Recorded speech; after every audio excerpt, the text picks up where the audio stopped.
Good afternoon, ladies and gentlemen. I, Suhani Anand, from the Delhi School of Economics, extend a very warm welcome to you all to the Diamond Jubilee valedictory lecture of the Delhi School of Economics.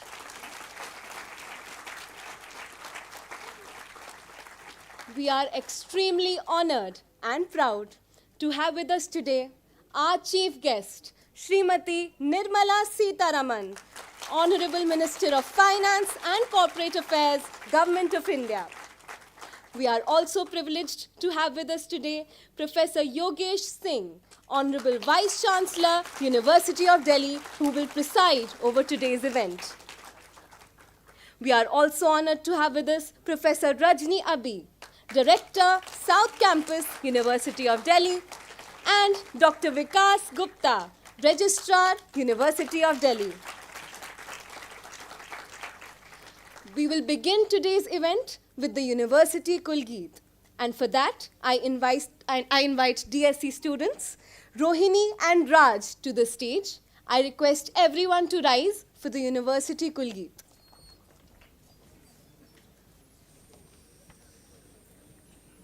आप ready रहना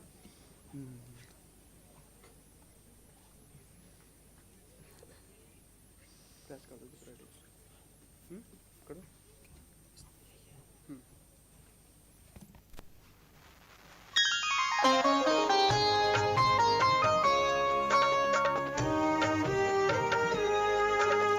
जयति जय जय जयति जय जय ज्ञान का आलोक अनुपम श्रेष्ठ सुंदर दिव्य दिल्ली विश्वविद्यालय विहंगम जयति जय जय जयति जय जय ज्ञान का आलोक अनुपम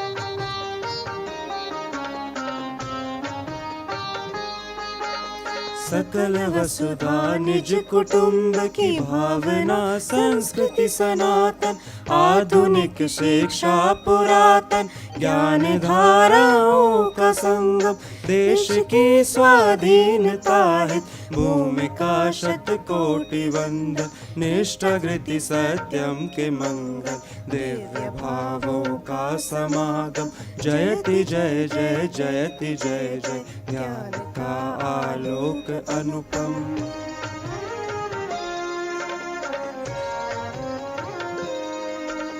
भव्य महाविद्यालयों के परिसरों से चिर सुशोभित श्रेष्ठ गुरुजन कर रहे नित छात्र और छात्राएं दीक्षित सदचरित्राचार पावन साधना संकल्प संयम नवल वैश्विक चेतना नव क्रांति संस्कारों का उद्गम जयति जय जय जयति जय जय ज्ञान का आलोक अनुपम श्रेष्ठ सुंदर दिव्य दिल्ली विश्वविद्यालय विहंगम जयति जय जय जयति जय जय ज्ञान का आलोक अनुपम ज्ञान का आलोक अनुपम ज्ञान का आलोक अनुपम ज्ञान का आलोक अनुपम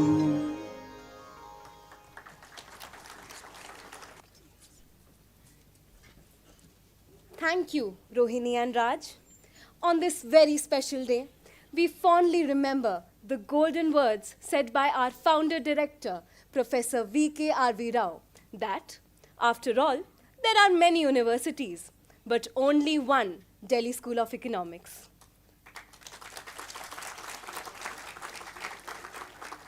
The journey started in 1949, and ever since then, the Delhi School of Economics has stood as a beacon of academic excellence, nurturing generations of scholars, policymakers, and changemakers. To honor the rich legacy of the Delhi School of Economics, we now present a short film created by our students with the support from our faculty members.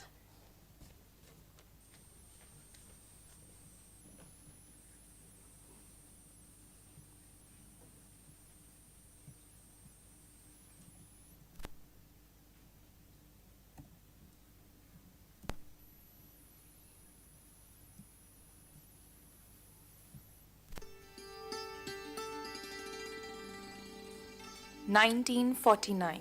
a time of hope, a time of endless possibilities for newly independent India, a time when the Delhi School of Economics was established, marking a pivotal moment of economic education in India. It has been 75 years to that momentous day, 75 years of enduring ambition and commitment. The DSE was founded by V.K.R.V. Rao with a vision to enlighten minds and create a community bound by the pursuit of excellence, growth, realism, pride, and an unending vision for transformation. Deeply inspired by Swami Vivekananda, Professor Rao made sure to include his learnings in the very being of this institution. One of his prayers also inscribed in the Vivekananda Hall of the premises. In the words of P.N. Dhar, Professor Rao was passionate about the extension of the school beyond economics. He went on to incorporate the Department of Sociology in 1959 under the leadership of M.N. Srinivas. The Department of Geography was also inaugurated that same year. What started as a one-man economics department in the barracks of the university, the DSE stands as a great institution today. The lingering question is, what makes DSE special? Is it the great founders of this institution? Is it the world-renowned faculty? Or is it the bright students and alumni who have graduated from this place and went on to work in the nation's development? Or is it the famous library? Or maybe it is the coffee house which propelled some of the most intellectual debates. It takes the D-School experience to understand why its rigor and intellectual heft remain unparalleled and how the dedication to learn inside and outside the class gets nurtured. Having been actively associated with the nation's development trajectory, D-School has been India's preeminent center for advanced teaching and research in economics, sociology, geography, and development studies.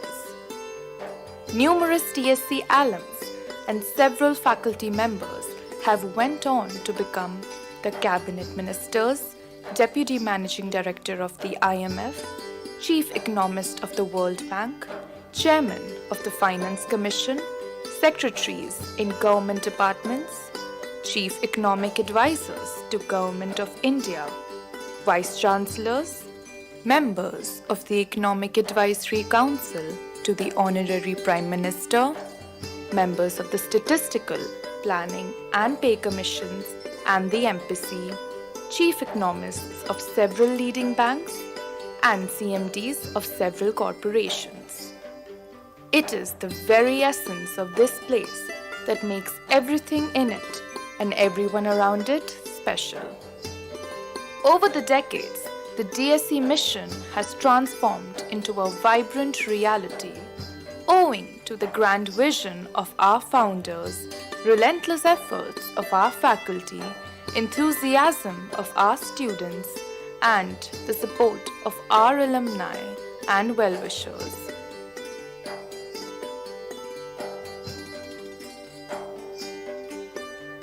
Now, as the DSE marks the 75th year of its glorious existence, it is time for us to renew and reinvigorate our commitment towards a Viksit Bharat.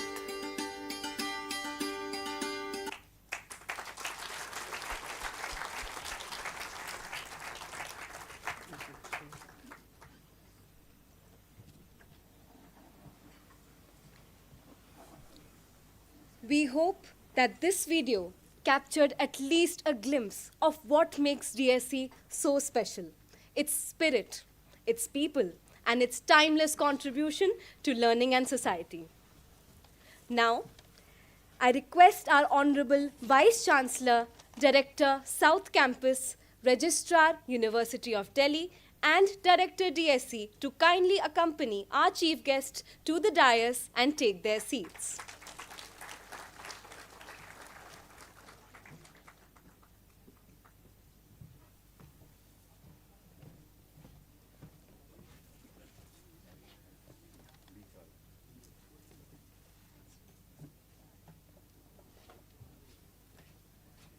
I also request Professor Ram Singh to kindly deliver the welcome remarks.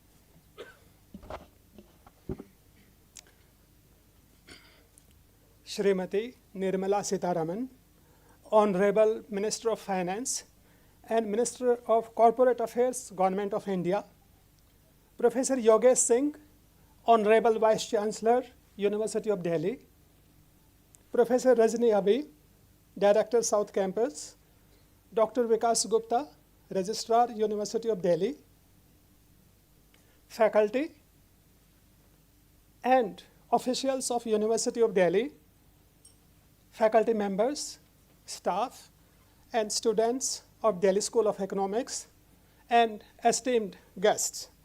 I welcome you to Delhi School of Economics Diamond Jubilee valedictory ceremony.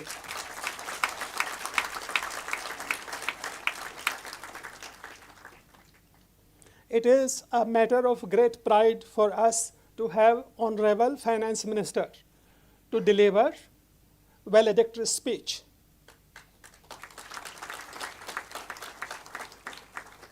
Honorable Finance Minister, we are grateful to you for taking time out of your busy schedule to deliver the Diamond Jubilee valedictory speech.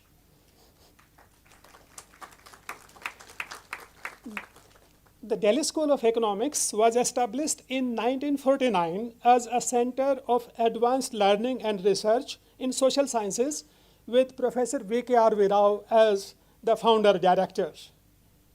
There are 4 departments at Delhi School of Economics: economics, geography, sociology, and commerce, and the famous Ratan Tata Library.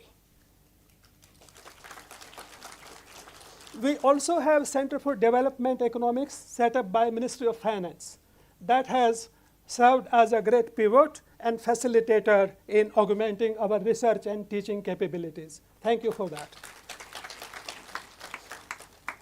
Since its inception, the Delhi School of Economics has been a premier postgraduate institution of academic excellence and is recognized worldwide for its high academic standards.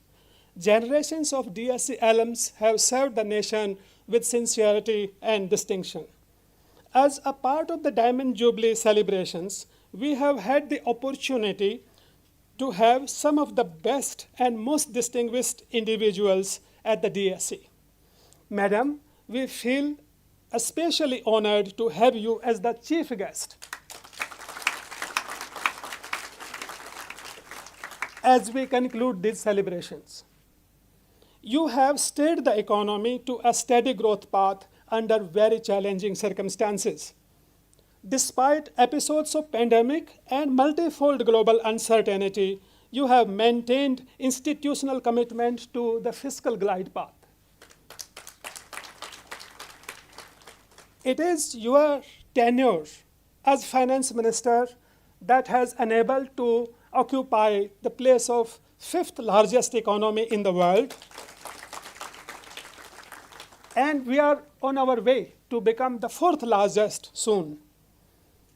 Your role is both inspirational and impactful. You exemplify the expanded scope of leadership available to women in this nation's public life. your career trajectory from academic economist to India's first full-time women finance minister is an example of how technical competence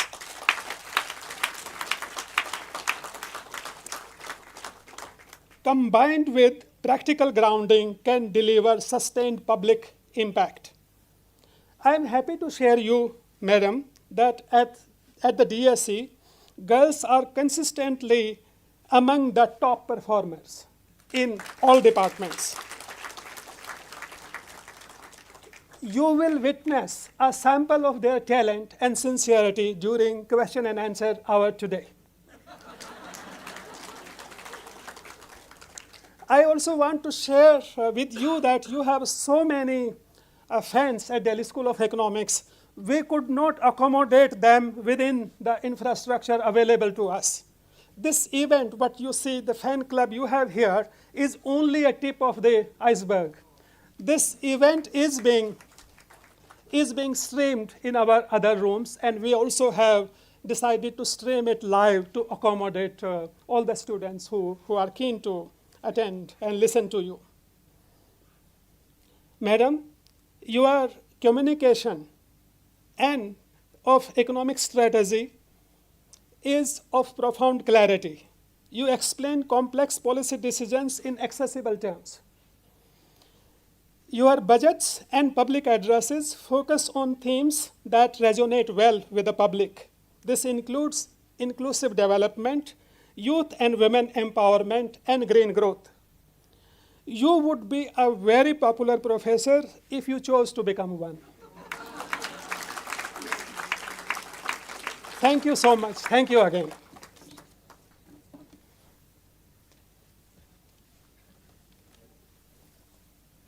Thank you, sir.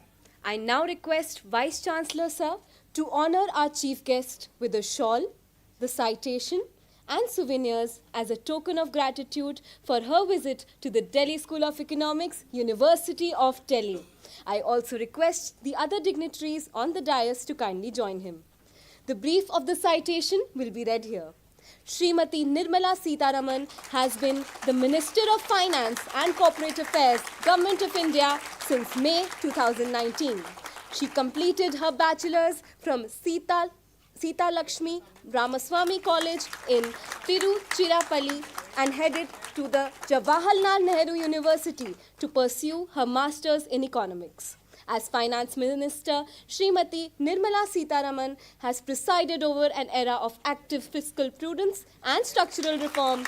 She has repeatedly focused policy instruments on sustaining growth through productive investment while protecting the vulnerable populations. The Delhi School of Economics, University of Delhi, is honored to present this citation in recognition of her leadership, public service, and her contributions as India's Minister of Finance and Corporate Affairs. Now, I invite our Vice Chancellor, sir, to kindly address the gathering.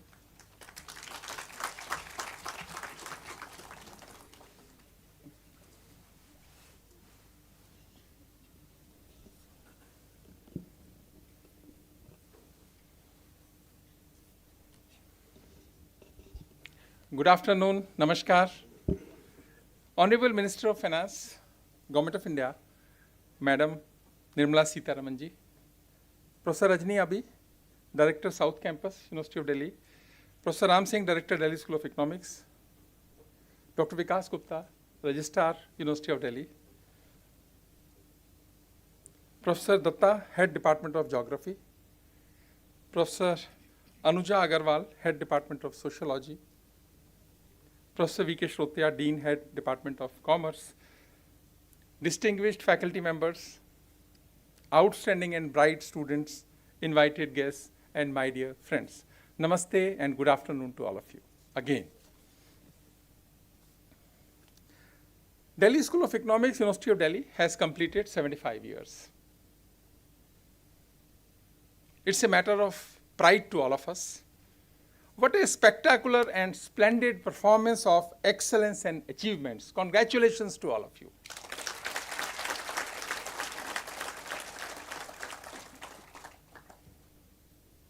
Madam, when this program was fixed, I asked the director that let us organize this program in a big hall of the university. We have different size halls. But then he said, from where you will get the vibrations of Delhi School of Economics. Positivity of Delhi School of Economics. So I thought as a Vice Chancellor, I should not interfere in the subject. Make a let it be here only. Yes, hall has vibrations. History. And director has rightly said, DSE is recognized worldwide for its high academic standards and the rigorous teaching and research techniques.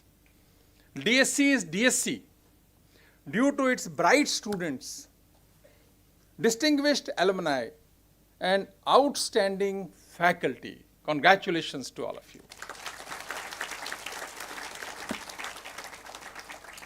I am honored and humbled to welcome Honorable Finance Minister, Government of India, for DSE Diamond Jubilee valedictory lecture.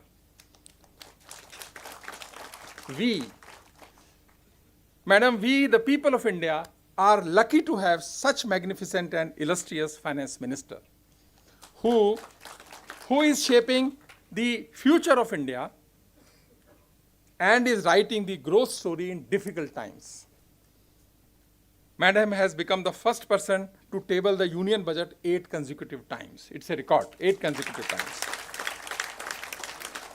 Director has also rightly said, Madam is the first full-time female finance minister and also female defense minister of India. Because first was the Honorable Prime Minister at that time, but that was the additional assignment. But first full-time defense minister and finance minister of India. Each budget has been a milestone, opening new pathways on our journey towards Vikasit Bharat. She and other ministers and Honorable Prime Minister all are working hard to achieve the target for a developed nation by 2047. You have put the Indian economy on a path that makes it the 4th largest and fastest growing major economy in the world. My dear students, numbers speaks a lot. Numbers speak a lot. But we should have the habit of understanding the numbers.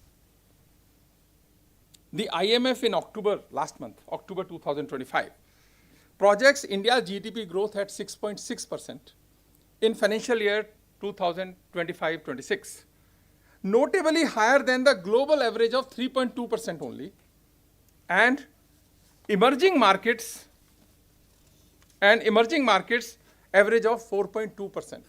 It means India is doing extremely well, maintaining the high growth rate, 6.6%, in all difficulties and pressing times. Second important aspect is inflation. Inflation is projected at 2.8%, lower than both global 4.2% and emerging markets 5.5% averages. So one side we are maintaining the economic growth, other side we are able to maintain the inflation also. It was not easy. It has never been easy for any finance minister of India. Thank you, ma'am, for accomplished performance.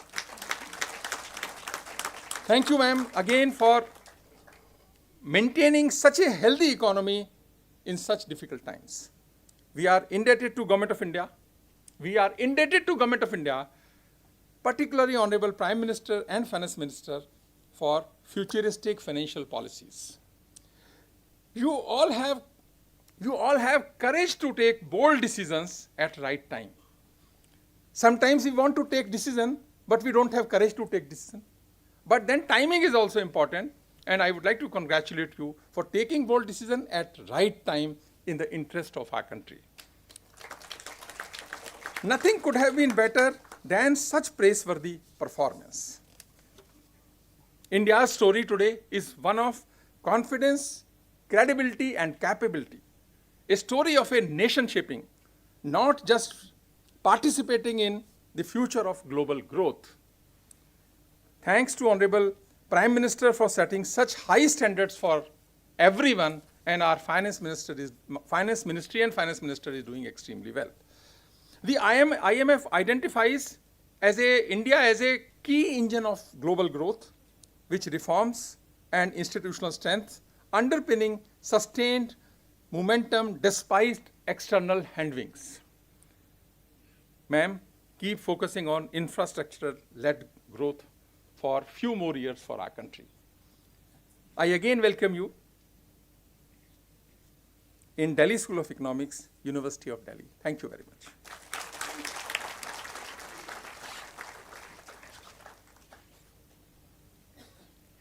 Thank you, sir. Now, I invite our chief guest, Nirmala Sitharaman ma'am, to kindly deliver her address.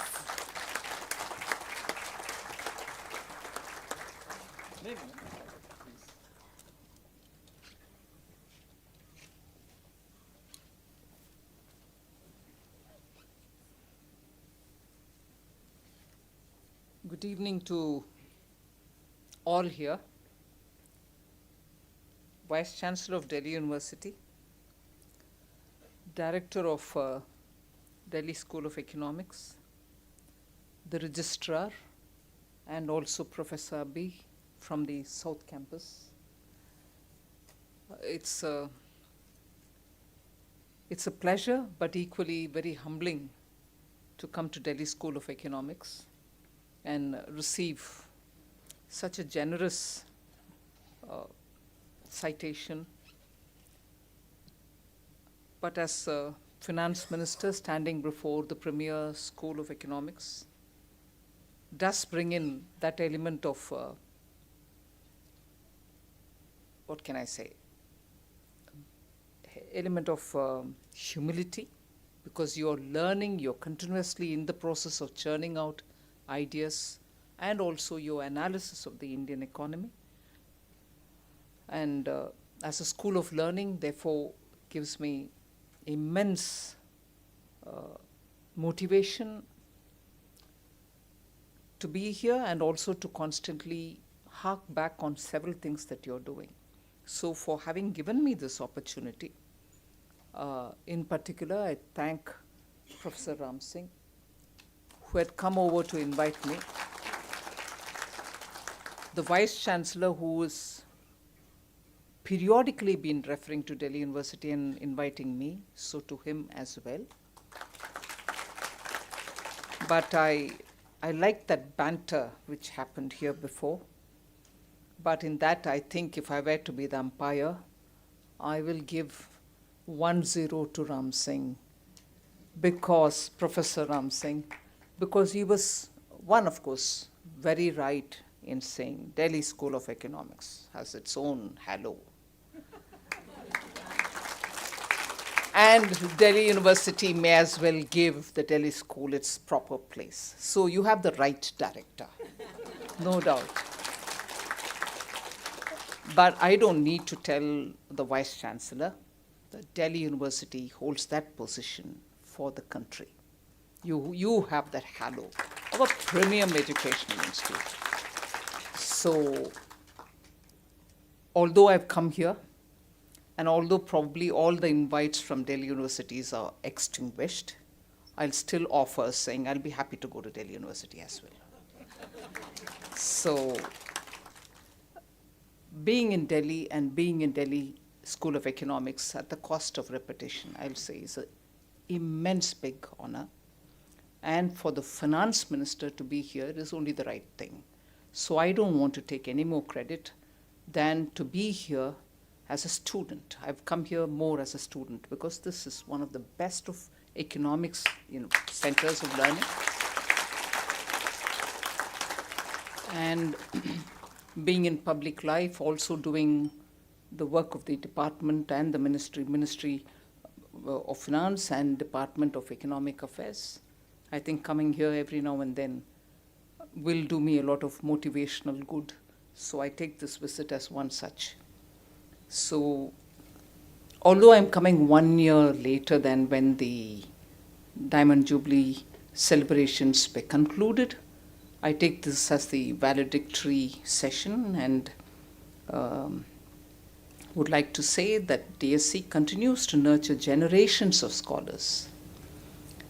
You have shown the pictures of the eminent ones who've made a mark. Prime Minister, Chief MD of the IMF, economic advisors, professors of eminence, and so on. But I think anyone who walks through the corridor and qualifies to come out of the school themselves are part of a larger institution, and therefore you make a remarkable contribution to wherever you are.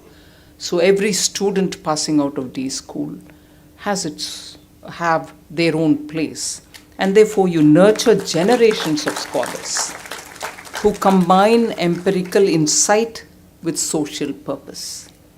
So the legacy is being carried forward, and that itself is the biggest achievement for an institution. It's not the building blocks, it's not the brick and the mortar, it's not just one batch of brilliant students, but generations of good students.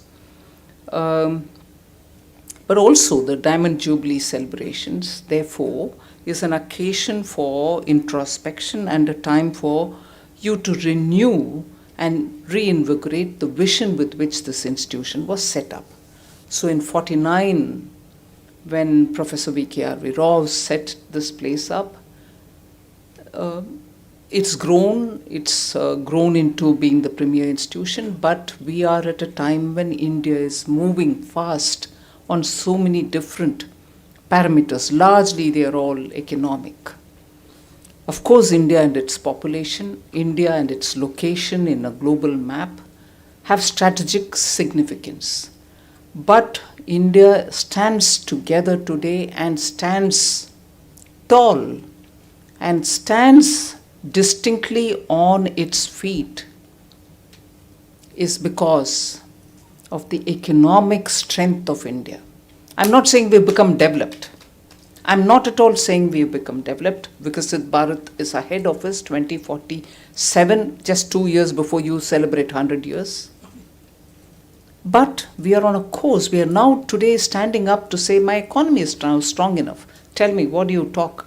What is it that we are discussing globally? And tell me where I should be. And tell me why I'm wrong if I protect my interest. So you're able to articulate all this because of the strength of our economy. There are many other strengths. Our defense forces are strong. We are able to stand up and say we have young people who can do so many things in the name of our startups, the innovation, the IT sectors, but everything put together. What is making us literally stand out is the fast movement between the 10th largest economy in 2014 to 5th and the 4th, and now sooner probably to the 3rd.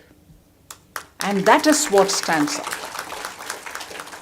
And that's the strength with which India can, one, outside, make sure it can speak for itself, stand for itself, defend itself, equally within the country. That's what is going to bring inclusivity. That's what is going to wipe out the difference between the rich and the poor, the urban and the rural, the educated, not so educated, man, woman.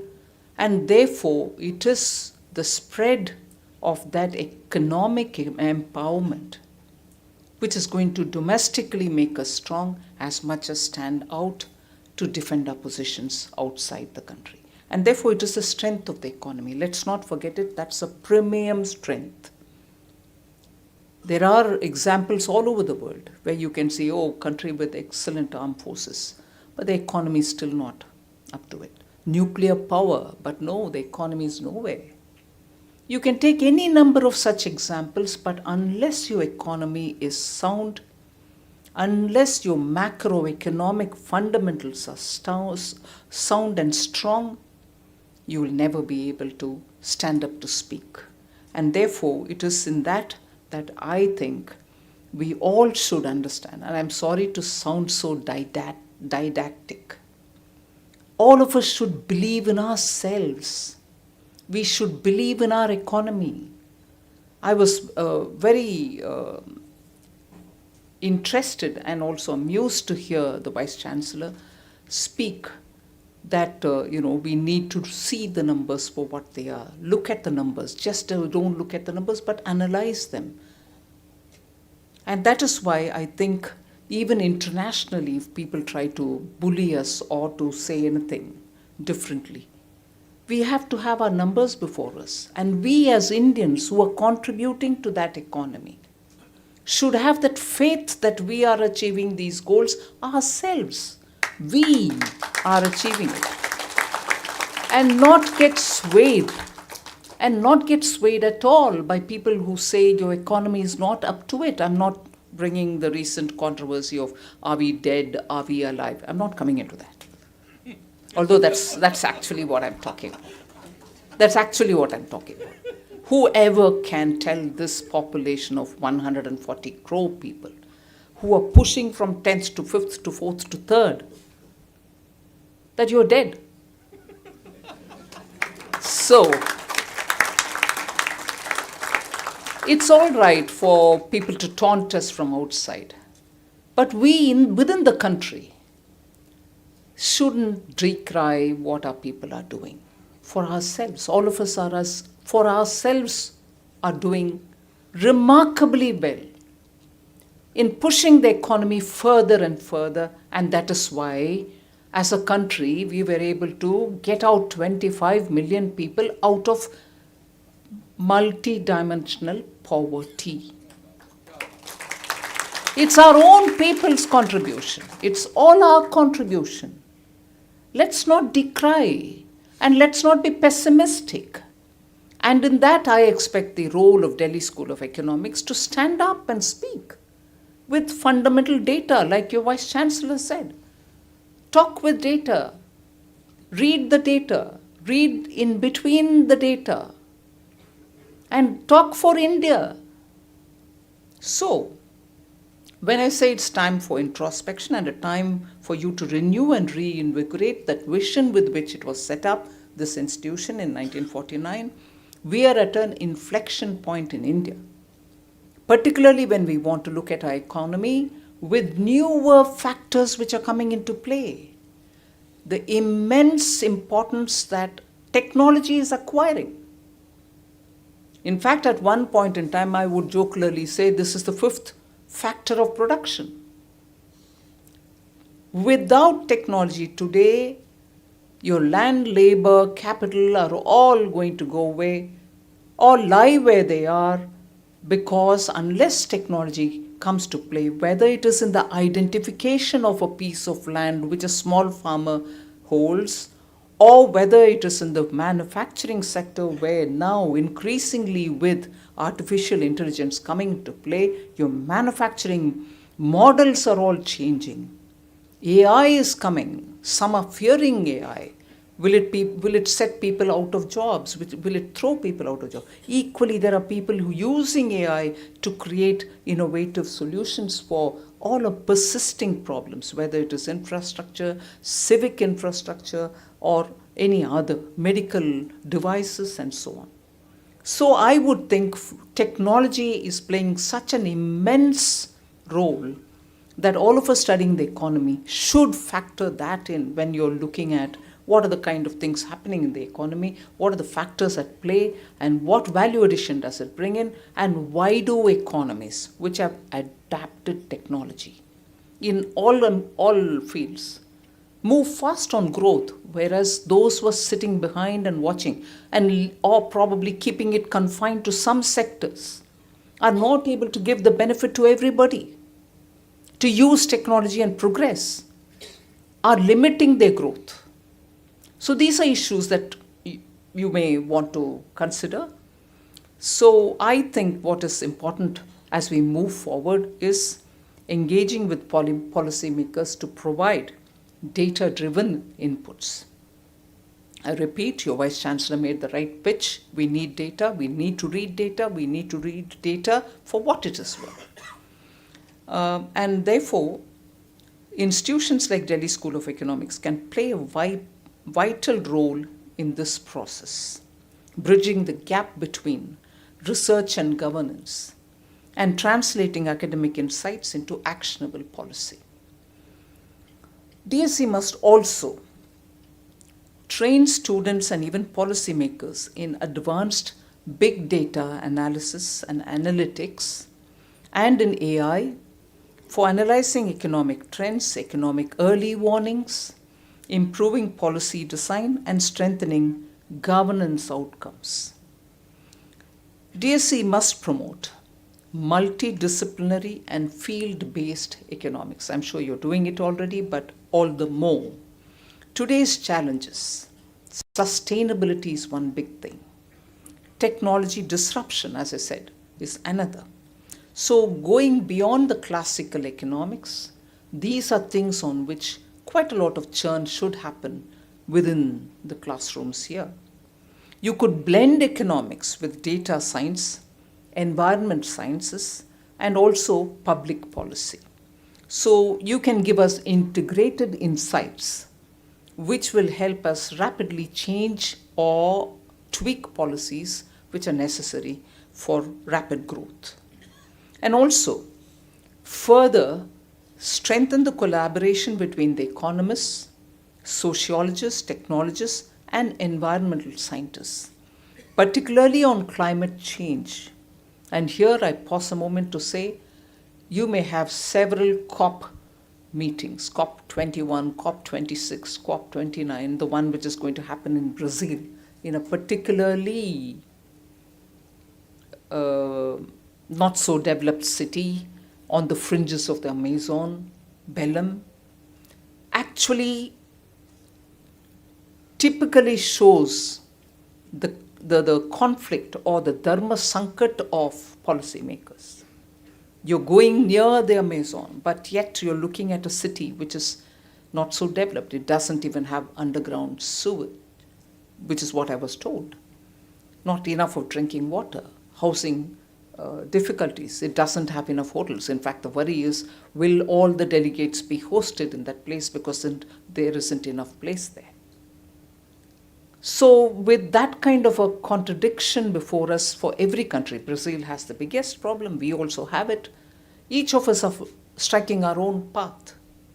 But if policymakers are going to do things each for themselves in their respective silos, we are not going to be able to have an integrated policy when no one else is going to come to help you, particularly in dealing with sustainability. You want your environment policy such that you're able to progress without fossil fuels as much as possible, and without having repetitive supply of these, you're not going to sustain anything that you do. So there are a lot of challenges, and unless we have integrated thinking on this, there are going to be severe questions and challenges, particularly affecting our urban centers as much as rural livelihoods. So we need to deepen India-centric research and policy engagements. DSE has the potential to do better and scale new heights in India-focused research and in developing models suitable for emerging economies. So, as many international economic theories are Western-centric, many things which can be done in India are being indigenously designed, and that's how it should be. But yet I want theories which are going to be emerging from India, which will not just suit India, but suit the global south.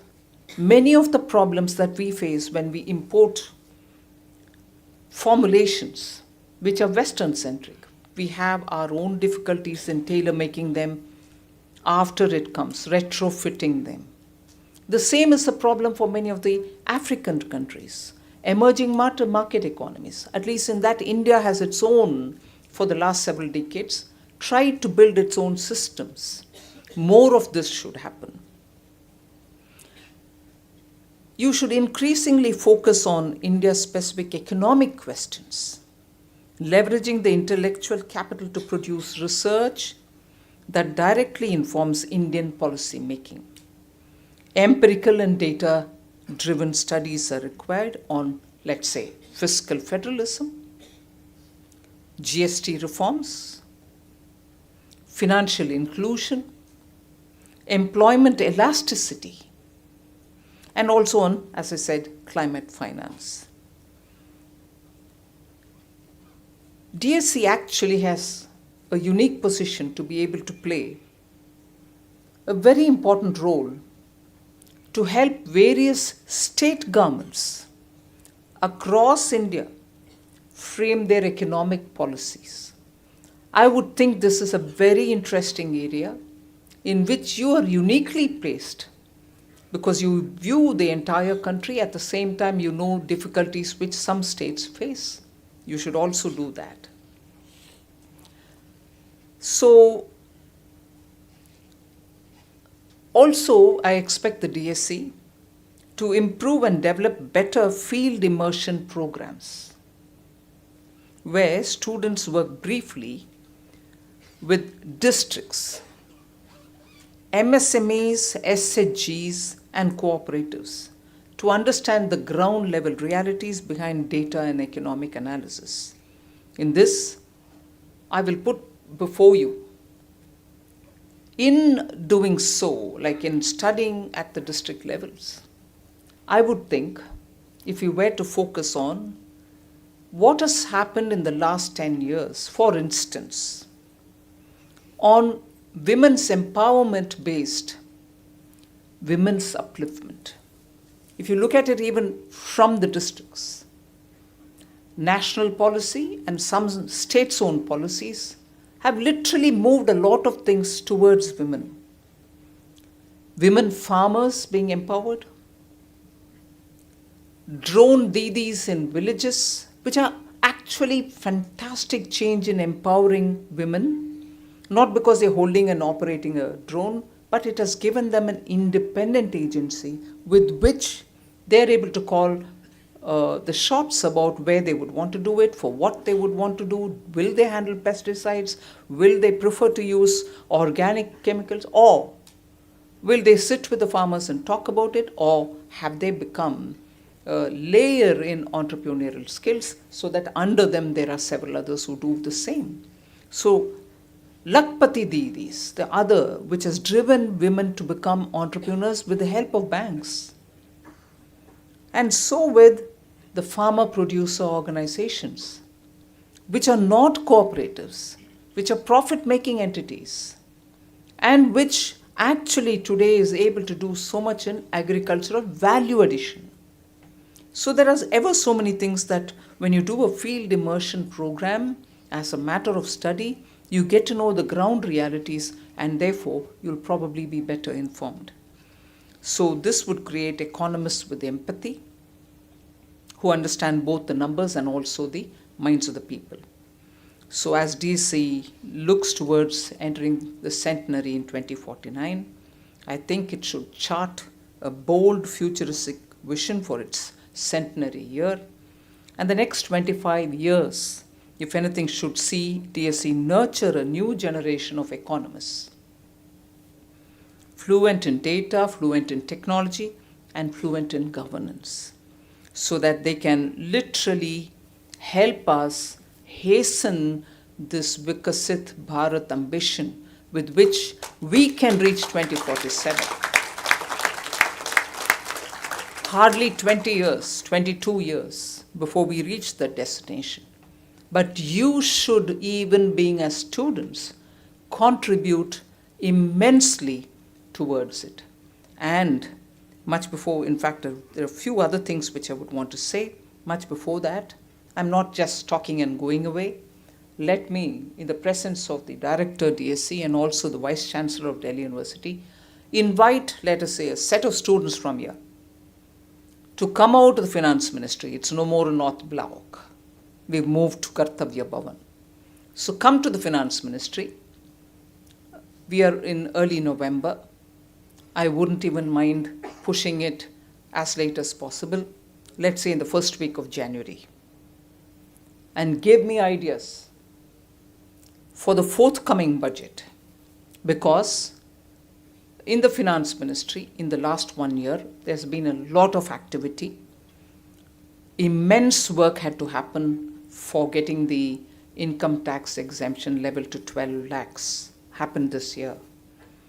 Getting the new Income Tax Act after 1961, this is the new Income Tax Act coming in this year, 2025. Coming up with the GST, next generation GST, happening this year. Already happened. Immense work is going on making customs a lot more new generation. Work is going on that. And I'm talking about technology. I'm also talking about DSE, introspect. You should contribute to Vikasit Bharat and so on. Let me start that practice this year. DSE will have an open invitation every year.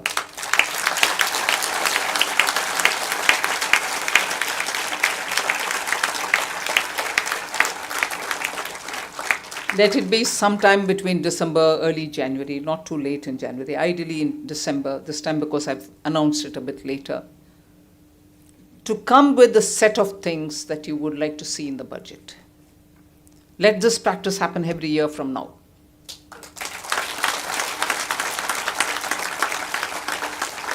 And that's with the hope that we'll have ideas from young minds who've chosen to be in the field of economics to guide the country's budget every year so that we will reach 2047 as we desire to have a Vikasit Bharat.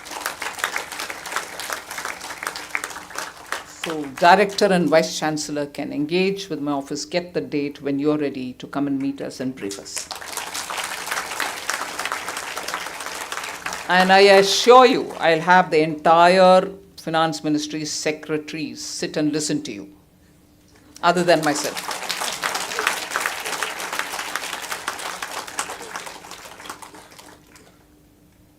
So in the next 25 years, other than coming and telling the finance ministers what to do in the budgets, I would also think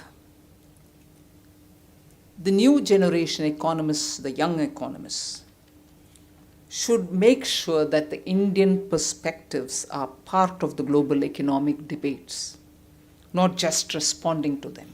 So you put the Indian agenda. This is the biggest agenda. Now this is going to also, in a way, capture the feelings of the global south.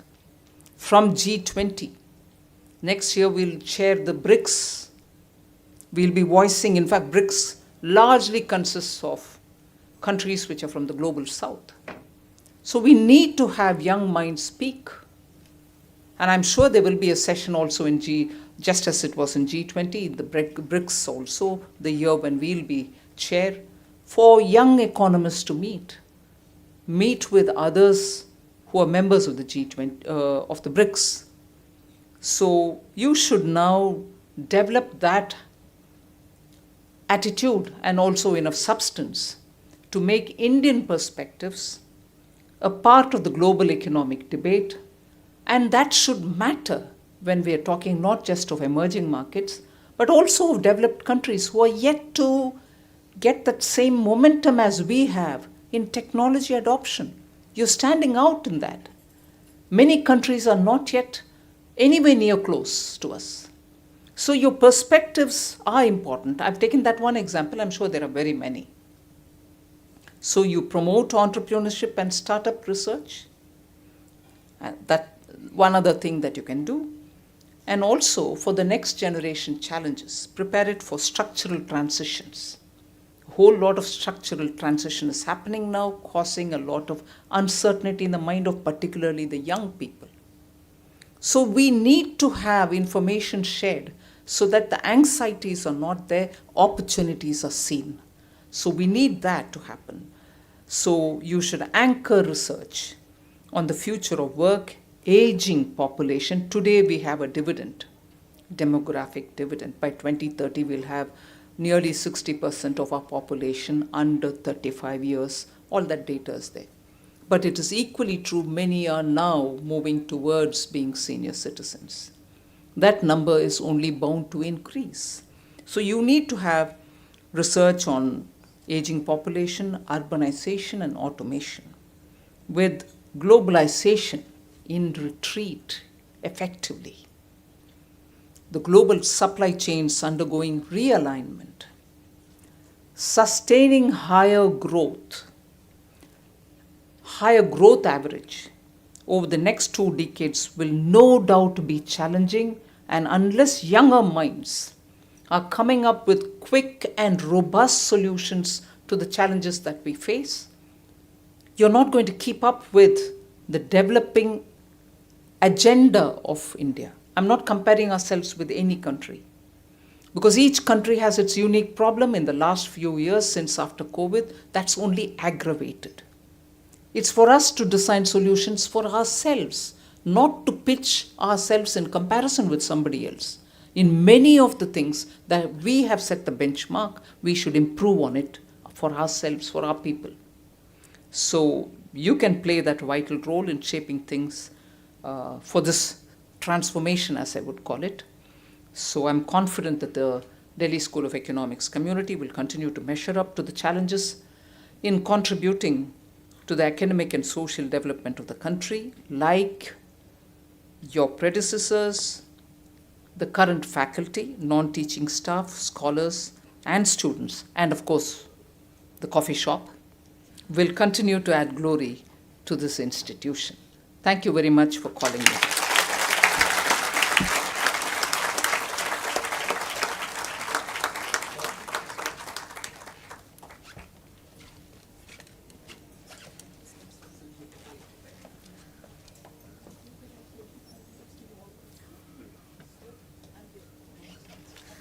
Thank you so much, ma'am, for such an insightful and delightful address.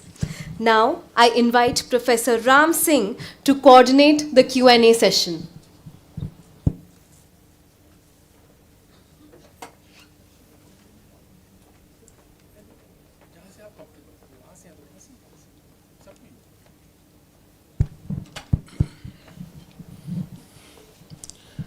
Honorable Finance Minister, thank you so much for delivering a very insightful, inspiring speech. Madam,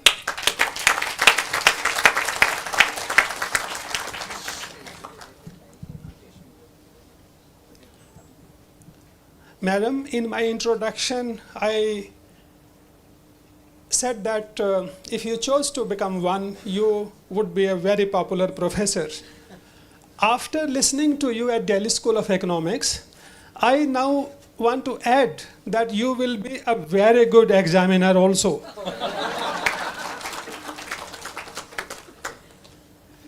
Madam, in one stroke, in one speech, you have paid highest of compliments to this institution, Delhi School of Economics, and its students. At the same time, you have given us a lot. You have given us multi-dimensional litmus test to assess our performance today and also to shape our teaching and research agenda. In your interview to Times of India and Economic Times, in the immediate aftermath of GST, you had paid a great tribute, great compliment to Delhi School of Economics. You had said that when the journalist, the person interviewed you, asked you, how did you feel, how did Madam feel about delivering something GST2 reforms, something that was considered, almost believed to be impossible to deliver. Having delivered that, how did you feel, ma'am? Honorable Finance Minister said it was like passing an exam of Delhi School of Economics.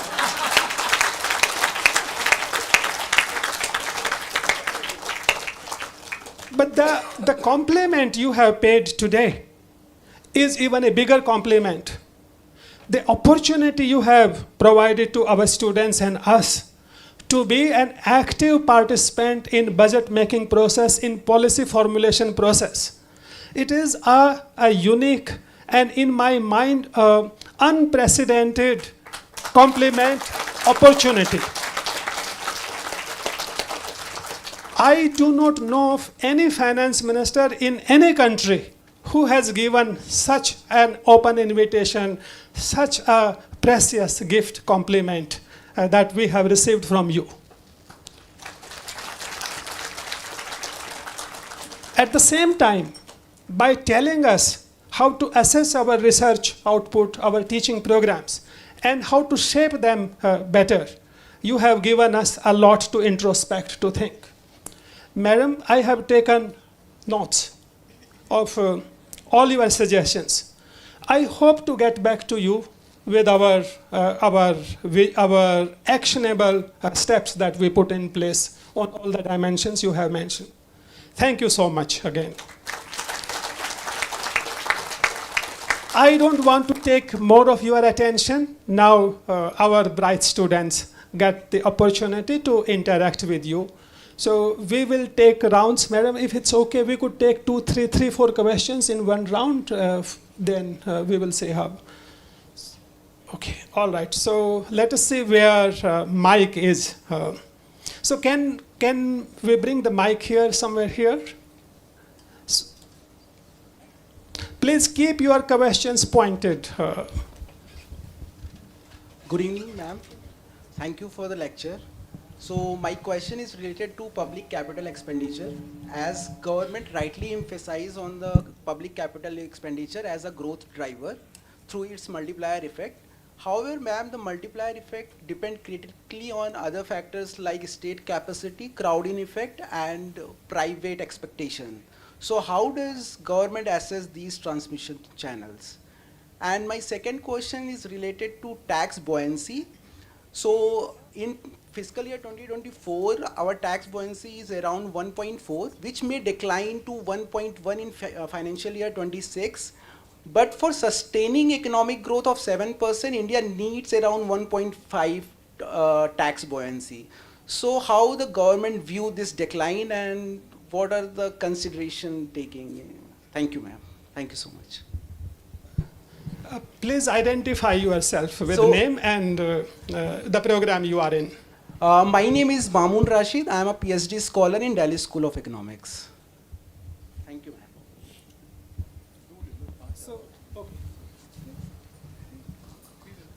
Good evening, ma'am. Ma'am, here. So, ma'am, my name is Raghav Agarwal, and I am M.Com final year student from Department of Commerce. So, ma'am, I want to ask a simple question from GST that as we see in some recent changes in GST slab rates. So, ma'am, I want to ask that in our household items like ACs, mobile phones, the rate has been deducted from 28 to 18%, as well as in cement, the rate is deducted from 28 to 18%.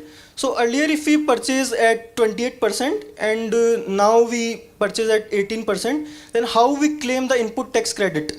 And what is the inverted tax structure of this scheme?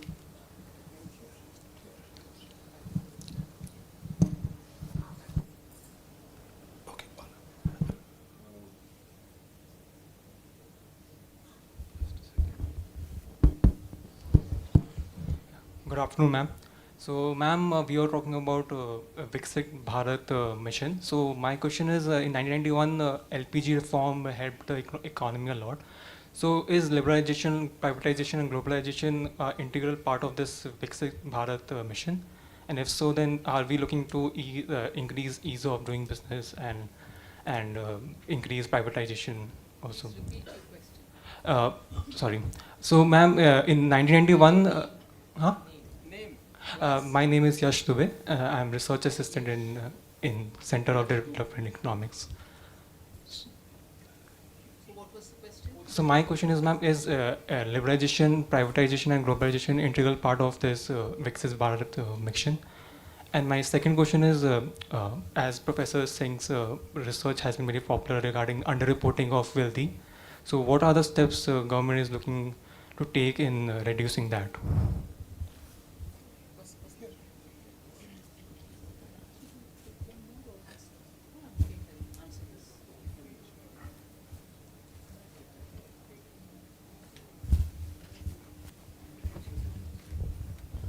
Thank you, ma'am. I'm Madhuri. I'm a PhD scholar here at the Economics Department, DSE.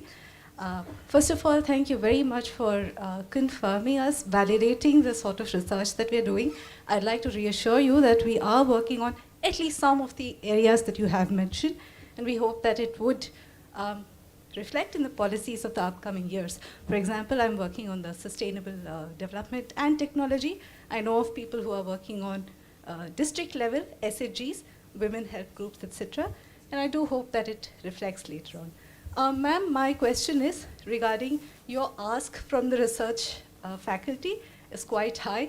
could you please also give us concomitant rise in resources in the next budget for higher education, especially for research scholars? Thank you so much. Madam, we can take it now. Okay.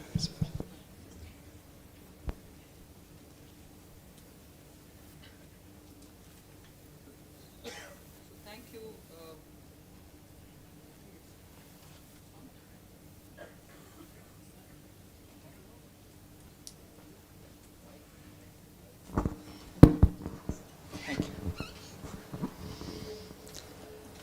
So the first question was very interesting because it talks about the public capital expenditure, on which we've been giving a lot of priority importance since after COVID. And I must say, to the credit of the states, the absorption of capital expenditure monies that we give to the states are absolutely stunning in their performance. All states have really shown keen interest in getting the funds for building assets. There is a separate portion which we allocate from the public capital expenditure money that the Government of India puts in its budget. A portion of it is allocated under the special assistance to the states for capital investment. It's called SASCI.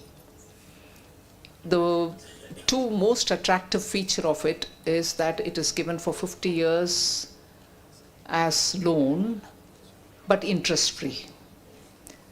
So not necessary for me to expand on it to say after 50 years states are going to return it at what rate and things like that. It's as good as a grant. So states have really benefited from SASCI.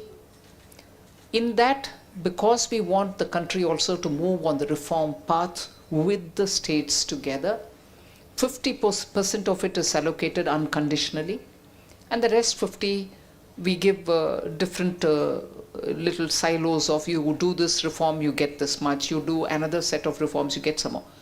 Initially we were suspicious that many of the states may not want it that way, but I'm happy to say majority of the states are also seeing the point that we can get more money, interest-free, 50-year loan, if we do undertake some of the reforms. Like One Nation, One Ration Card, which has come of great help for the migrant workers, was introduced, and as a result many states benefited. Now almost all states have come through with that scheme. Buffer sector reform, many other like that. So on the specific question of states' capacities, absolutely good capacity, and one of the conditions for utilizing this SASCI fund is the utilization bills will have to come within that year. So it's not as if you've taken this money from me, you're sitting over it, you're not spending this year, you may spend next year. No. The original objective was we want the states to spend it on capital asset building within that year. So this whole money going to the states for capital asset building was meant to be utilized within the financial year. States are doing that. And actually many of them have come back to say, would you please enhance this amount? So on that, the CAPEX, public capital expenditure going to the states, absorption capacity of the states are stunningly good. Many states have actually had signature projects completed. They built a state assembly or secretariat building which was burned down ages ago, some accident. So they've now built it all up.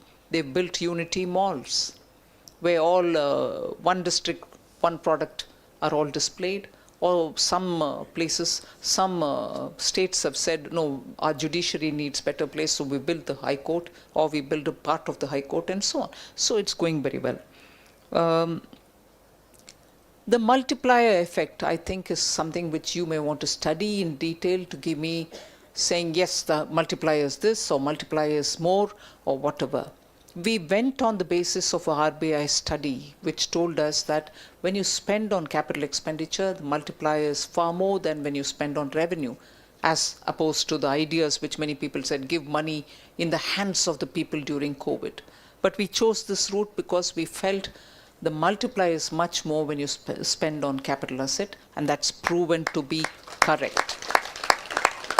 What exactly is the multiplier 2020, 2021, or 21 to 22, or 22 to 3?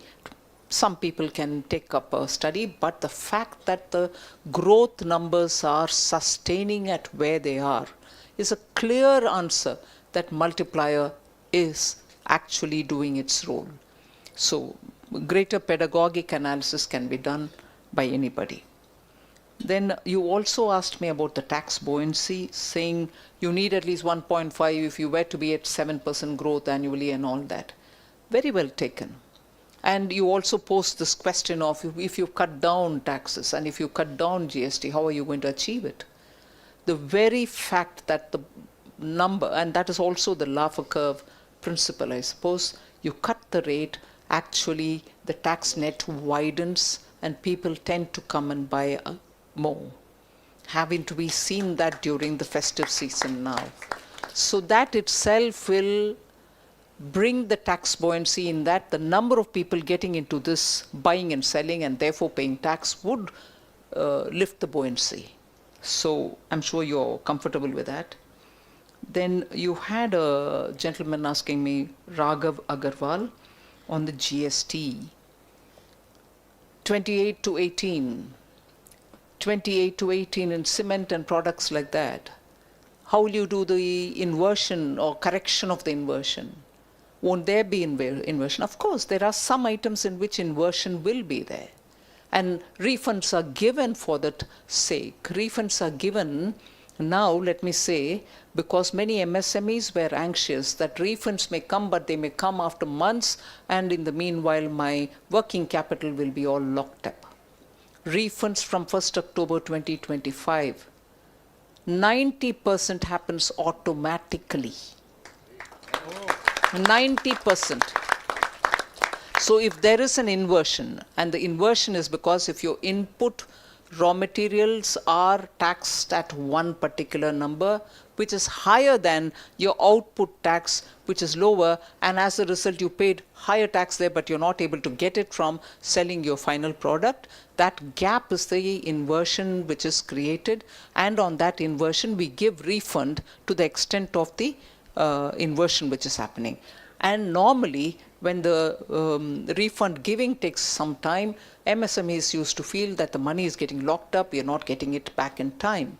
With 90% automatic refund happening, which is already in place from 1st October, I think that problem is addressed. 10%, why can't we give that also? Just to make sure that if there is any reconciliation issues, the authorities have some money kept behind. So inversion is getting addressed and in the rightful way for the MSMEs.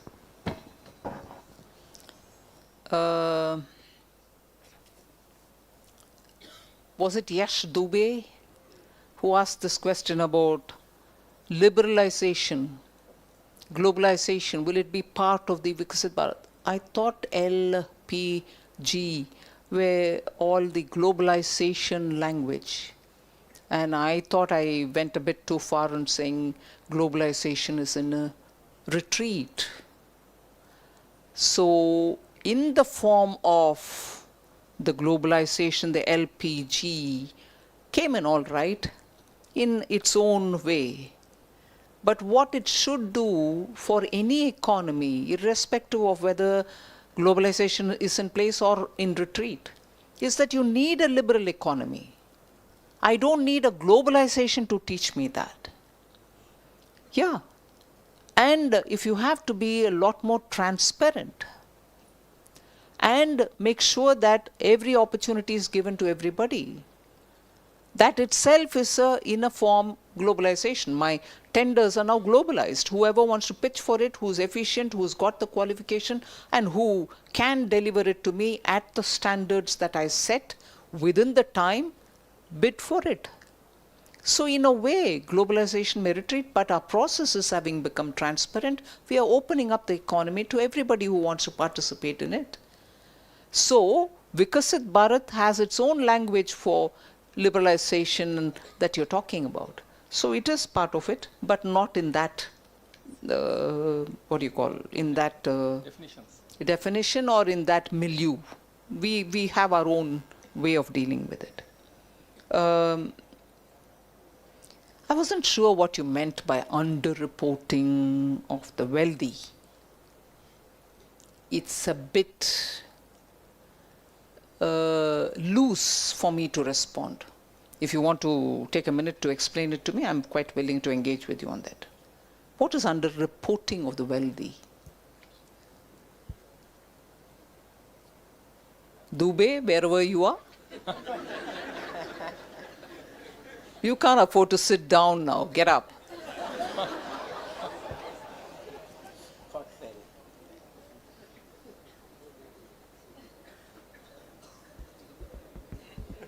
And the mic is helping him.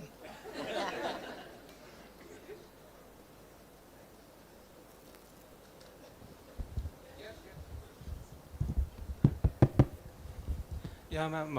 Underreporting, I was talking about tax evasion, actually, particularly. Yeah. That's right. Tax evasion is more precise. And on tax evasion, I'm happy to say, Ministry of Finance, particularly Department of Revenue, was the first, in fact, to enormously benefit from AI and deep data analysis. In fact, the way in which it started coming out stunned most of us. You touch one person using AI who we have evidence to say there is an evasion happening here. It opened up a spider's web of everybody else who's related to this in the process of evasion. So actually, the action that happens nowadays doesn't happen on one. Simultaneously, it happens on so many. And that is why sometimes we are still getting reports in the paper, oh, tax harassment, people are now being clamped here, clamped there, clamped everywhere. Well, bhaiya, AI tells me that. So if I don't clamp down, my own officials will be held responsible for omission and commission in their job. You did some survey here, some search there, but you're not attending to these people who are also equally evading. So today, actually, AI has made a revolution in identifying tax evasion and taking action. But of course, post that, it has a very tedious process of, going to the court, placing the evidence, and then making sure that the court tells the person to pay up, and so on. So in the meanwhile, a lot of flack is received by the department, but I suppose the ways in which we have to adjust is before us. Actually, when I said so much is expected of DSE, I should have anticipated a lady researcher to get up and say, get the money. I've heard you, ma'am. Thank you, Madam Chief. Now, with your permission, we take one more round of questions from students.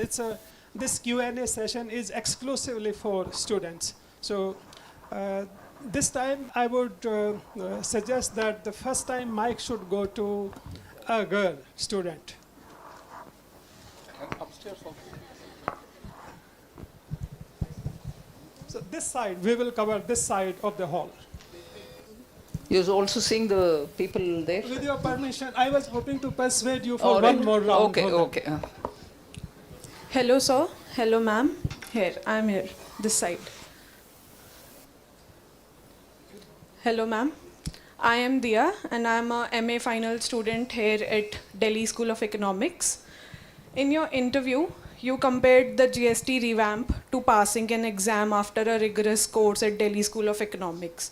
So as students currently going through that rigorous course, what lessons do you think young economists should draw from your experience with such a large-scale reform? Thank you. This side, please. This side, yes. We have a girl student with mic in her hand. Yeah, please ask questions. Hello, this is Rohini, a first-year student from MA Economics. I want to ask you that coupled with the GDP growth and the emergence of the country as the fifth largest economy, the persistent income inequality in the country has been staggering. How does the government of India plan to combat that? Thank you. One more question this side. Sir.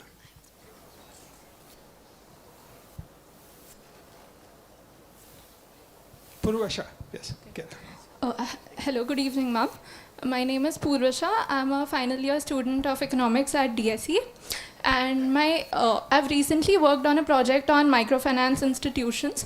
And the main observation was that since they were experiencing deteriorating asset quality, so the main observation was that the default was rising substantially in agricultural borrowers. So since microfinance is such an important plays such an important role in agriculture, so I believe that the defaults were due to climate-related conditions that are external conditions that are not in the control of any of the parties, either the credit institution or the farmer. So have we taken any steps or plan on taking any steps to safeguard both the parties from external climate-related shocks? Madam?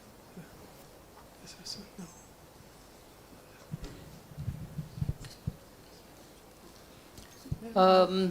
The first. Can we take two more questions from the balcony or in one? You can do a separate round for them. Thank you. Okay. Thank you. No, the question on the exams. I was looking at you all clearing your exam and taking an inspiration. Now you're back asking me on it. No, the first thing I think is keep calm. There's just no need for agitation. You've been very well prepared and guided by your teachers. So you start with a lead advantage compared to students elsewhere. But of course, you have to be mindful when you're preparing for exams. There's no, blind routine. You have to apply your mind, keep your mind focused on what you're doing, completely be mindful of what you're doing, and calmly take it. I'm sure you'll be able to do it.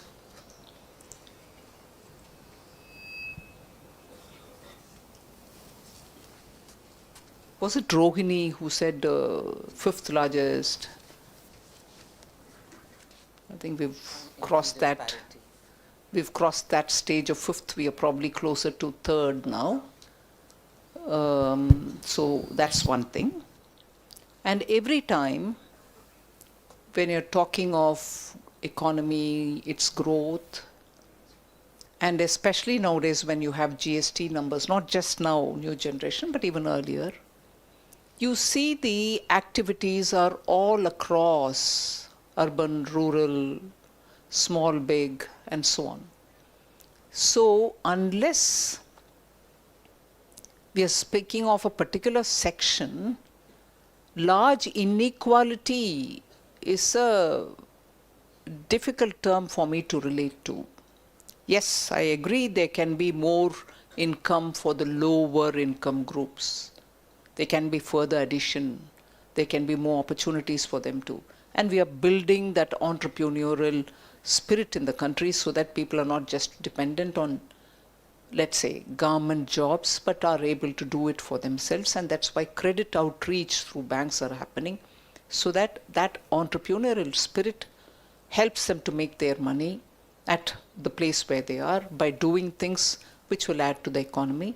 So the way in which government is looking at this issue is to be able to give access to credit, is to be able to have a promotional policy, a facilitating policy for people to do their own within the areas in which they are. That is why I quoted Lakpati Didis. They wouldn't have had any opportunity otherwise. Also to help the farmers to get, for instance, better seeds for climate-resistant seeds, give them better irrigation, also cover them for many of these risks elements, and so on. So there are ever so many ways in which access to credit is being provided, also giving fundamental infrastructure so they don't have to spend too much money to take their products to go somewhere else. Digital marketing facilities are provided so that they can be where they are but capture the whole world's market and so on. So this is what the government is doing towards helping people where they are.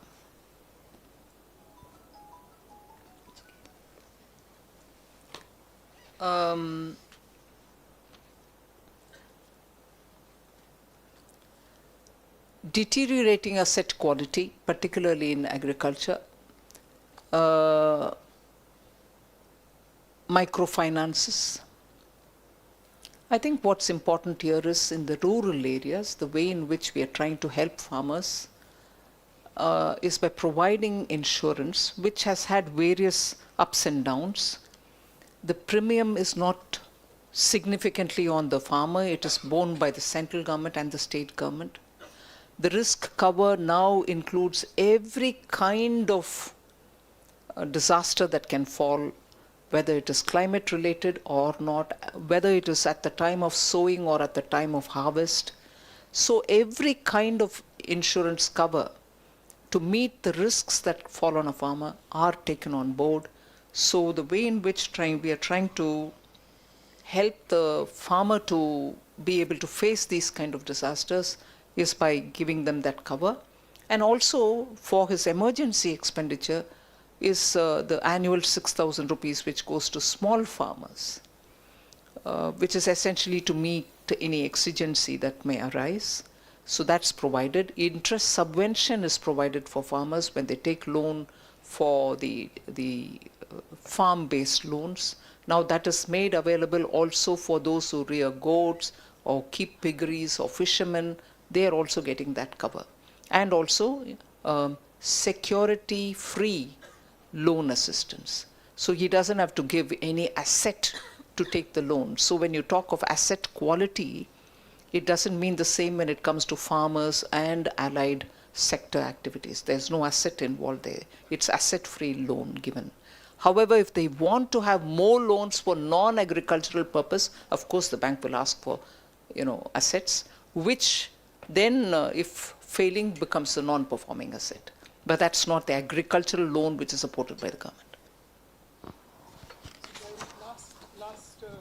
Last two questions from the balcony. Yeah, and I'll give very quick answers so that my staff don't get agitated that I'm overstaying.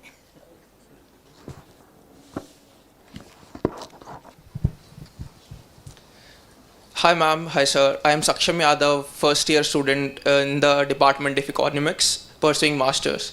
So our government has recently expressed its wish for privatization of the banking system. So my question is, how are we going to manage it without compromising with our aims that were in 1969 before the nationalization, which included financial inclusion as well as greater penetration in the rural and more needy areas, and also the funding for long-term projects? Thank you. We can take one more question. Please keep your question very pointed.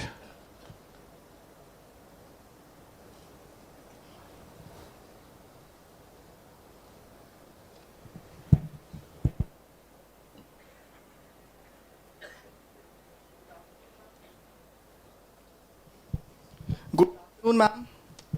I am Bankim Chandra, second year student at MA Economics program. Ma'am, my question is that given the aspirations to achieve the status of a developed nation by 2047, how are we planning to strike a balance between the much needed productive investment and an ever-growing number of populist schemes like freebies so that the latter doesn't crowd out the former? Thank you.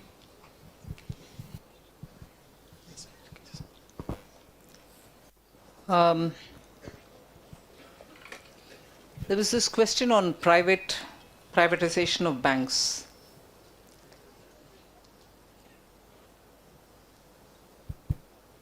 I'd kept out of talking politics, but I have to now. See, nationalization happened, and all of us, at least those of us who were there at that time, whether you're a child, your parents would have spoken about it and so on, who said, oh wow, noble idea.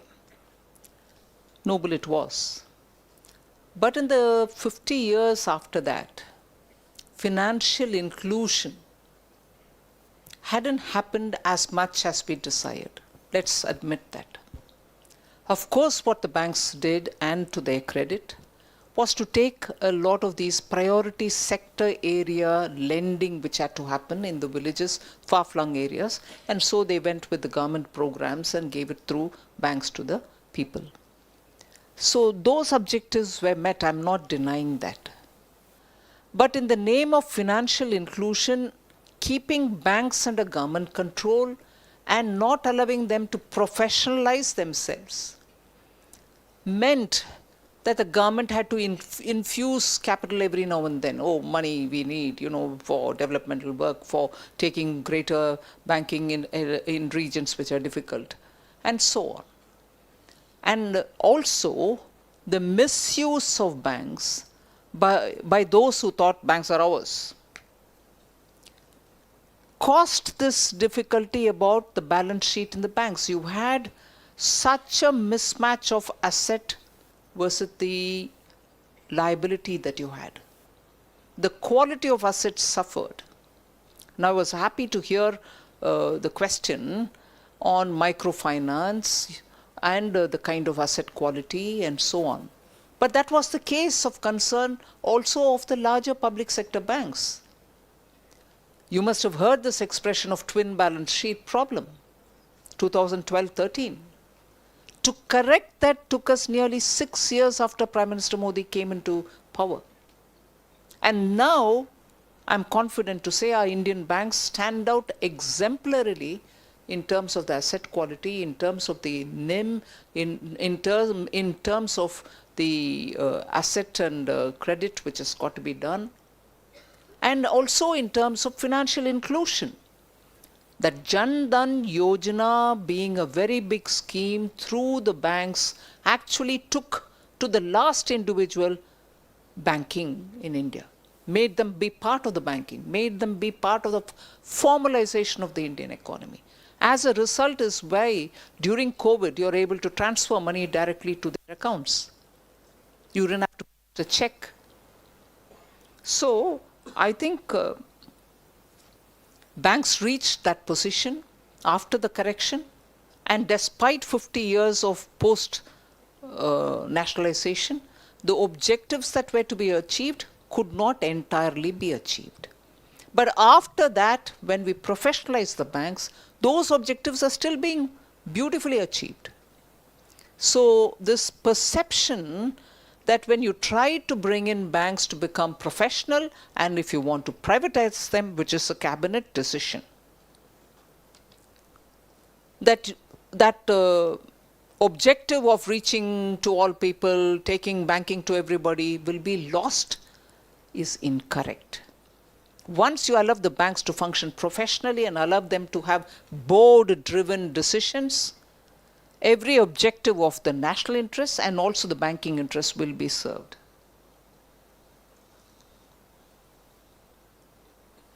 Funding for long-term projects. I'm sorry if you just said it without much thinking about it. Core banking for banks like this, the commercial banks like this, is not for funding for long-term projects. And in fact, that was one of the wrong things which happened. You borrow money, or your accounts are kept like the CASA accounts, which are current account and savings account, for which there are no minimum balance charge or any of that kind, and the interest rate is minimal. With that money, you go about long-term funding. You're not able to get that money back when the account wants the money back. And that's where you need development banks. That's why earlier IDBI was set up, but then many things happened and IDBI did not any longer fund long-term projects. Now, of course, we have a NABFID, National Bank for Development of Long-Term Projects and for in industrial development and so on. And there are banks specialized for long-term funding. So the commercial banks as they exist, the public sector banks largely, are there for doing the core business of banking. Take money, keep it as deposits, lend money, make money out of it, and serve the deposit holders and also your borrowers. So let's not mix up. That's one little observation. And the final question was, Again, a very important question. I am glad you asked this question. And also the drawing of the thin line between investing money in productive assets versus giving freebies. Many states are in difficulty because these are piling up. I'm not naming anybody, any state, but there are states which have, and I'm afraid to say this, 70% of their revenues going for committed expenditure. When I say committed, it's salaries, pensions. They have to give it. I'm not saying don't give. But 70%. With 30%, what else will you do? Especially in a growth phase, when so much has to be done for keeping the buoyancy of the economy. And what for is this 70%? Do you need that many number of people? Is there no way in which we can rationalize? Will companies run like that? Yes, we need doctors. Yes, we need educationalists. Yes, we need education to grow. Yes, we need paramedics. But beyond a certain limit, which you can't afford. So there are issues. Freebies are one of them. Committed expenditure is another. And that is why, let me put this on record. When we discuss in the GST Council, the members, the finance ministers who come from various different states, come with different political backgrounds. But I must say with a great sense of responsibility and appreciation that the finance ministers, when in GST Council, keep revenue consideration on the top of their mind and are very concerned when we sort of reduce something here or reduce something there. No, what will happen to revenue? Please think about it. Let's study this. A very, very responsible position for finance ministers. You're here to generate revenue. But at the same time, not to harass people, not to burden people, not to put too much of tax. You have to have systems efficiency. You have to ensure there are no loopholes.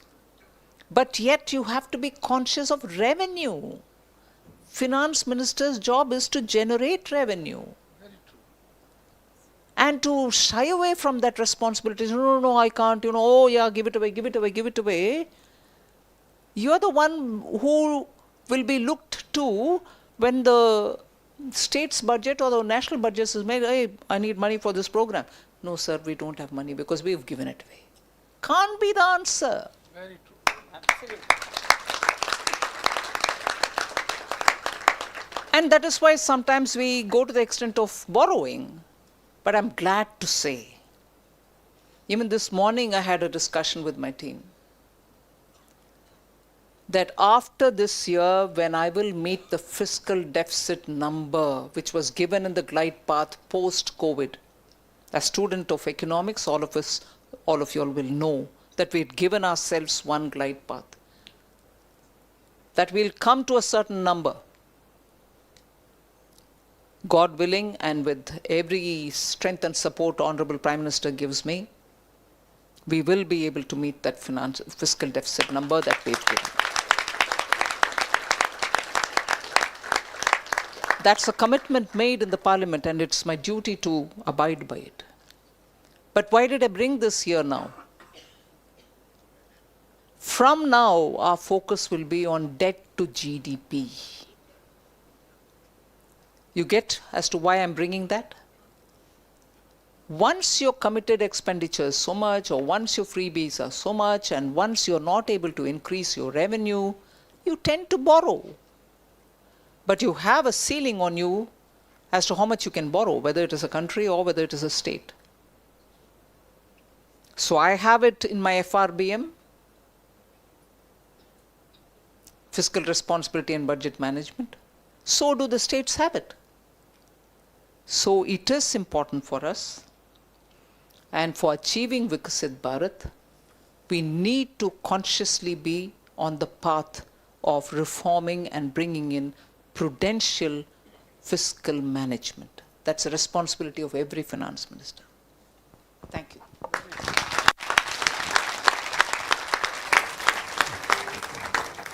Thank you, ma'am. Since we are approaching the close of today's session, I request Dr. Vikas Gupta, Registrar, University of Delhi, to kindly deliver the vote of thanks.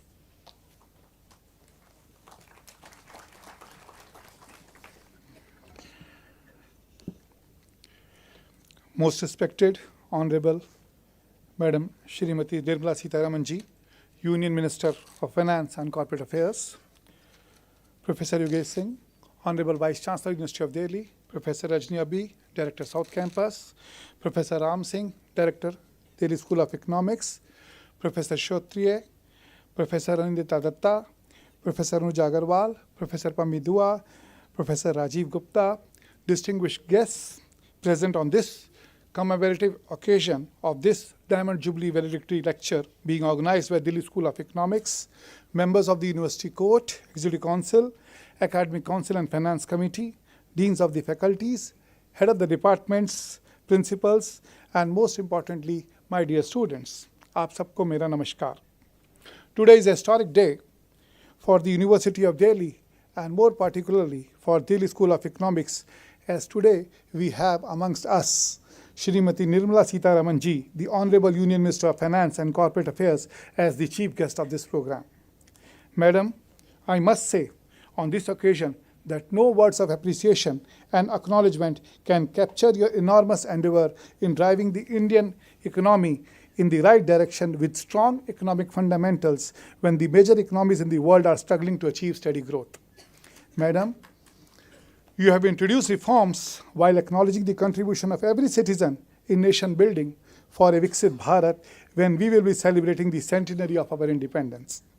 Madam, your successive union budgets, 8 in a row, have shown your priorities in driving the economy in the right sectors where there have been a clear indication of your emphasis on development of infrastructure, job creation for the youth, among other macroeconomics and microeconomics measures to fuel the persistently high economic growth in a sustainable manner.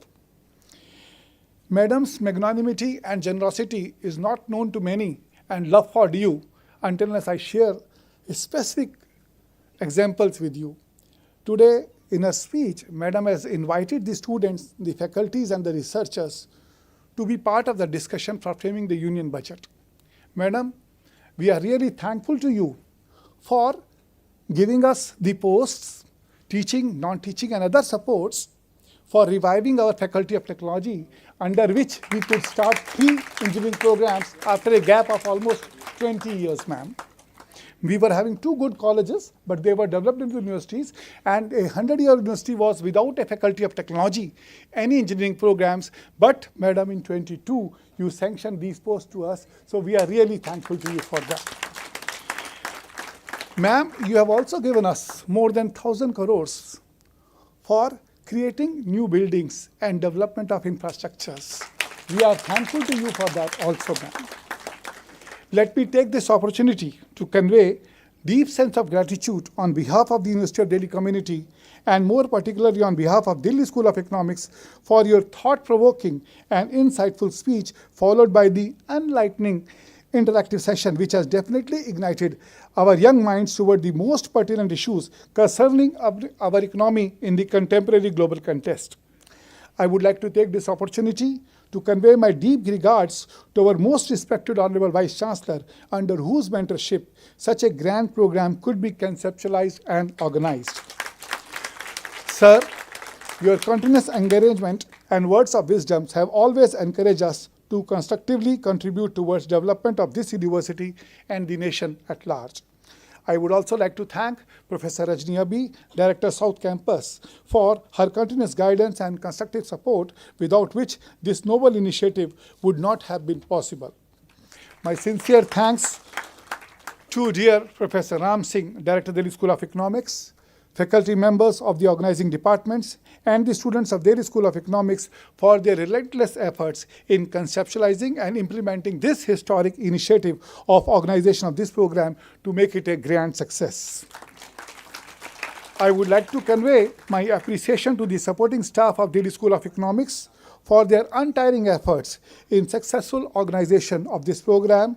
My sincere appreciation to Professor Sanjeev Singh, Director, Delhi University Computer Center, Shri Girish Ranjan, Finance Officer, Shri Ashok Saini, Chief Engineer and his team, Professor Rupam Kapoor, Chairperson, Garden Committee, and a team of gardeners. At the end, I would like to convey my sincere gratitude to all the dignitaries and distinguished members of the audience for their overwhelming response in participating in this Diamond Jubilee Valedictory program. I am confident that our continuous and constructive commitment will propel our university to a glorious future during Amrit Kal of our independence. Thank you. Jai Hind. I would request all of you to kindly rise for national anthem.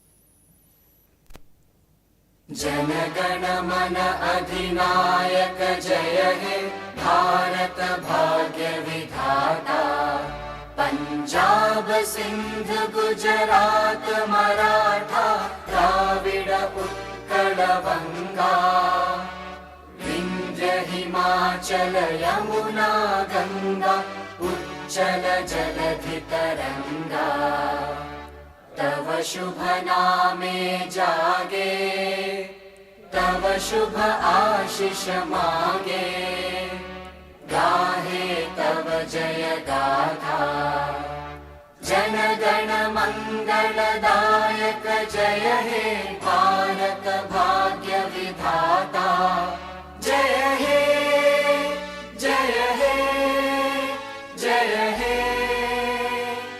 जय जय जय जय हे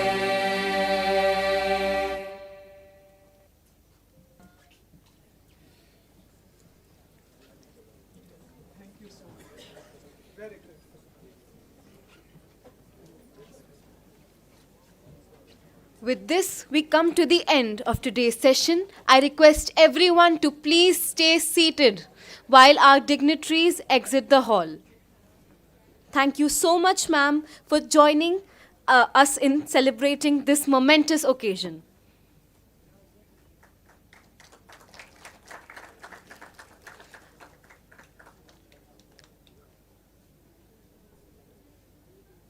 I request you all to please stay seated until further announcement.